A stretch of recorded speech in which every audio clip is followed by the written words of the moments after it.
السلام علیکم ورحمۃ اللہ وبرکاتہ۔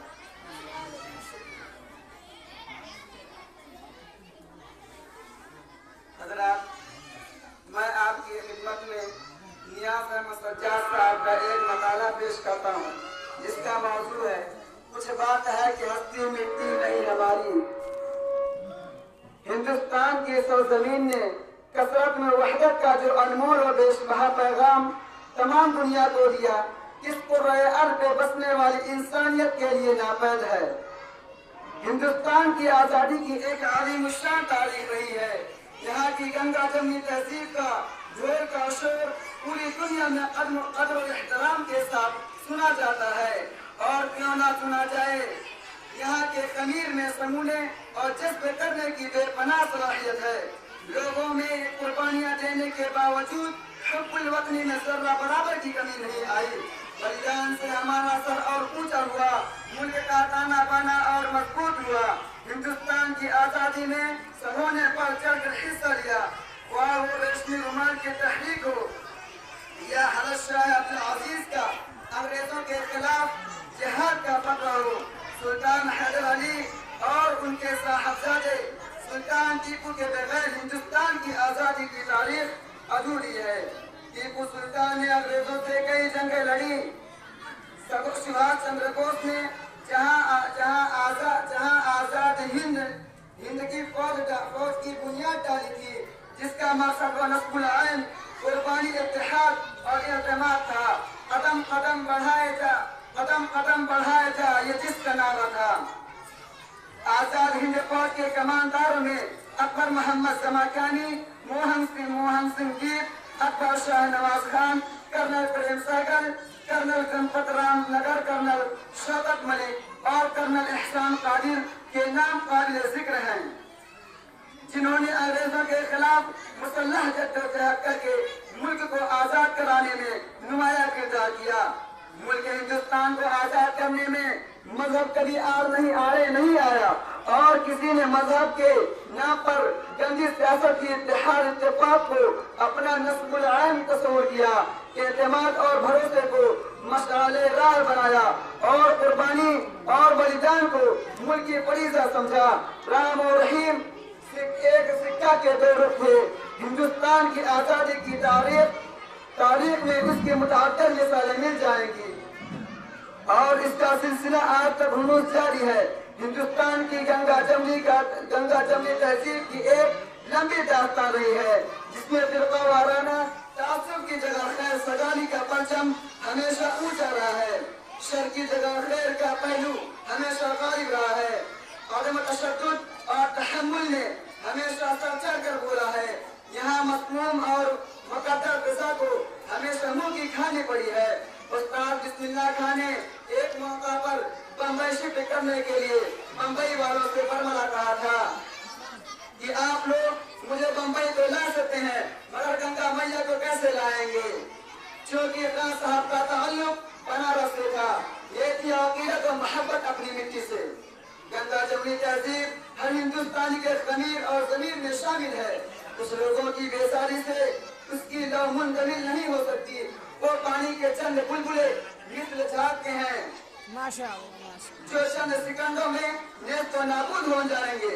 دنیا اس بات کی گواہ ہے کہ جب سیاست میں مذہب و دھرم کا غلط استعمال ہونے لگتا ہے تو دنیا حضرت عیسیٰ علیہ السلام کو صلیب پر لٹکانے کے منظر سے دوچار ہوتی ہے۔ حضرت حسین کی کربلا کے میدان میں شہادت کا وجود عمل میں آتا ہے۔ شری رام کو بنواس کی نوبت آ جاتی ہے اور مہاتما گاندھی کو شہید کر دیا جاتا ہے۔ ہندوستان کی ہزارہ سال گنگا جمنی تہذیب کا دل کے ساتھ دامن اس قدر وسیع رہا ہے کہ اسے ہر طبقے اور ہر مذہب کے ماننے والوں کو جگہ دی ہے۔ ہندوستان کی یہ خوبصورتی ہندوستان کو پوری دنیا میں ممتاز اور علیحدہ مقام عطا کرتی ہے۔ یہاں کی رنگا رنگ تہذیب اور ثقافت، مذہبی رواداری اور کثیر اللسانی روایات، رام جیسا مریادا، پرشوتم کرشن جیسا کرم یوگی، گرو نانک جیسا خدا پرست اور مہاتما بدھ جیسا انسان اس سرزمین کو سیراب و آباد کرنے میں اپنا اعلیٰ و اربا کردار کیا۔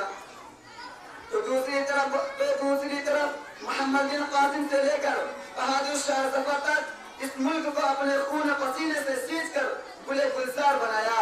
ایک وقت وہ تھا جب ہندوستان کو سونے کی چڑیا کہا جاتا تھا۔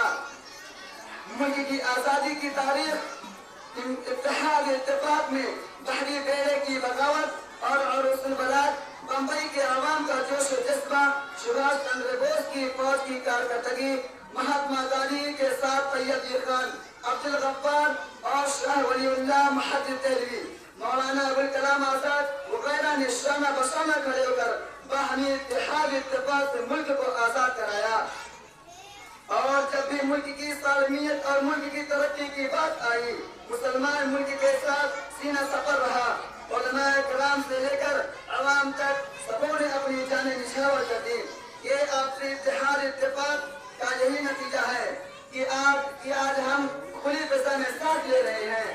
ہندوستان واحد ایسا ملک ہے جہاں سینکڑوں سال سے مختلف مذاہب کے ماننے والے، متعدد زبانوں کے بولنے والے، مختلف ثقافتوں اور تہذیب کے حامل قومیں آباد ہیں۔ ہندوستان کا یہ گلدستہ اتحاد اور بھائی چارے کا صدیوں سے انمول نمونہ پیش کرتا رہا ہے۔ یہاں کی گنگا جمنی تہذیب لوگ تو پوری دنیا اور قدر و منزلت کی نگاہ سے دیکھتے رہے ہیں۔ ادھر چند سالوں میں ہندوستان کی معطر فضا کو مقدر اور مصنوع بنانے کی جس طرح ناکام کوشش کی گئی، اس کی نظیر ہندوستان کی تاریخ میں نہیں ملی۔ انگریز تو ملک چھوڑ کر چلے گئے، مگر وہ اپنے کچھ چہرے چھوڑ کر چلے گئے جو نفرت، تعصب، فرقہ پرستی و بد امنی پھیلا کر ملک کی سالمیت اور اس کی بقا کے لیے درد سر بنے ہوئے ہیں۔ وہ یہاں کی گنگا جمنی تہذیب کو کچل کر کرسی پر وراجمان ہونا چاہتے ہیں، جو کبھی کامیاب نہیں ہو سکتے۔ یہ جمہوری ملک ہے اور یہاں ہر کس و ناقص کو مساوی حقوق حاصل ہیں۔ ملک کا دستوری نظام ہے، قانون و عدلیہ کا ٹھوس سسٹم ہے۔ جمہوریت کا پاس و لحاظ رکھنا ہر ہندوستانی شہری کا فرض منصبی ہے۔ قانون کی بالادستی دستور کے اساس ہے۔ قانون کی نظر میں سب یکساں طور پر اپنے اپنے حقوق کے مجاز ہیں۔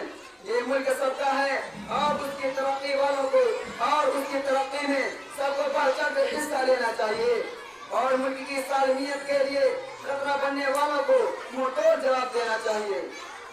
مجاہدین آزادی جن میں سردار ولبھ بھائی پٹیل، شہید بھگت سنگھ، مولانا قاسم نانوتوی، مولانا فضل حق خیرآبادی، کرتار سنگھ سرابا، چندر شیکھر آزاد، حاجی امداد اللہ، مہاجر مکی جیسے ہزاروں مجاہدین نے اپنی بے پناہ صلاحیتوں کو بروئے کار لا کر اپنی امداد کی، اپنی جانوں کو قربان کر کے متحدہ طور پر ملک کو آزاد کرایا۔